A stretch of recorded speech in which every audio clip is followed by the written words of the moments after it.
It's gonna take you out looking barefaced and blah to a 5-star restaurant or around their colleagues and stuff like that. If you want to date Ray from around the block, he don't care about your makeup, okay?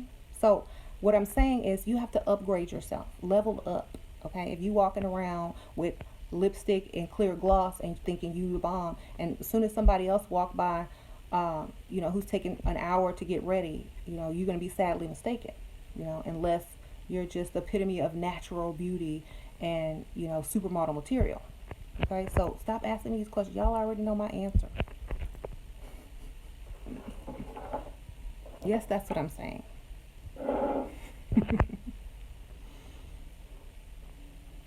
So, makeup is equated with success, especially in the corporate industry. You have to look your best. You have to look and you have to compete. You have to bring in, you have to seduce, you have to do all of that, and that's what makeup helps people to do. Okay? Women who wear makeup get promoted faster than women who don't. And you have to know this. Like this. Now, the difference between like Jay-Z and Kanye. Okay, Jay-Z already know he the best. Okay, and as far as between him and Kanye has to constantly boast about it, talk about it, be about it, because secretly he's insecure. And the reason that Jay-Z doesn't go around saying that, except in his rap, is because he has to pretend to be humble so that he doesn't be perceived like Kanye. So it's just like you'll have the most successful people that will seem humble, but behind closed doors, they're like, I know I'm the best. Ain't nobody can compete with me. They talking they BS behind doors, not in the public eye. So they act humble, but they're not humble.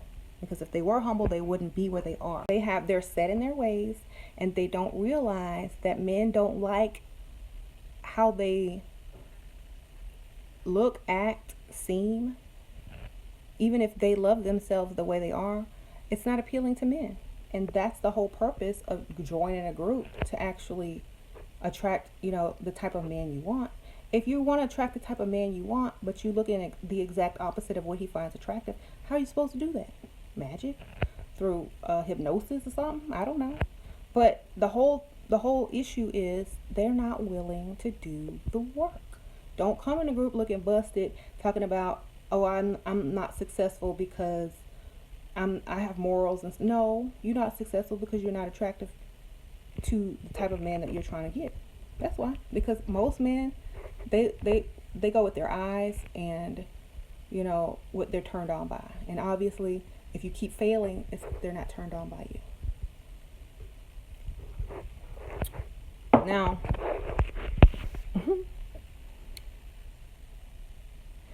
yeah, I do have a pick me group that everyone can join for free, and it's satire.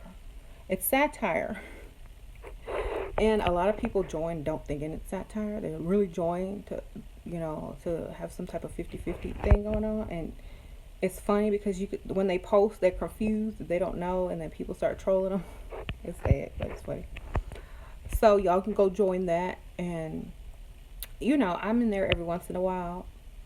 But if you don't get offended by anything in the pick me group, then perhaps you could be in the regular group. But a lot of people just get offended, or they pretend they're not offended, but then they go gossip on the side to their friend. You got to get on the frequency of knowing you deserve something before you can get it. And this is something that I teach. A lot of women, yes, a lot of women don't understand because they've been conditioned so much. You're not supposed to want certain things. You're not supposed to have certain things. If you want certain things, you're greedy. If you do certain things, you're immoral. If you do this and you do that, it's going to come back on you. And y'all have been conditioned to believe all that. So y'all have also been conditioned to not want it subliminally or think that you're supposed to have it. But meanwhile, there's other women out here who are highly successful. And usually these type of women who are highly successful have, a more open mind.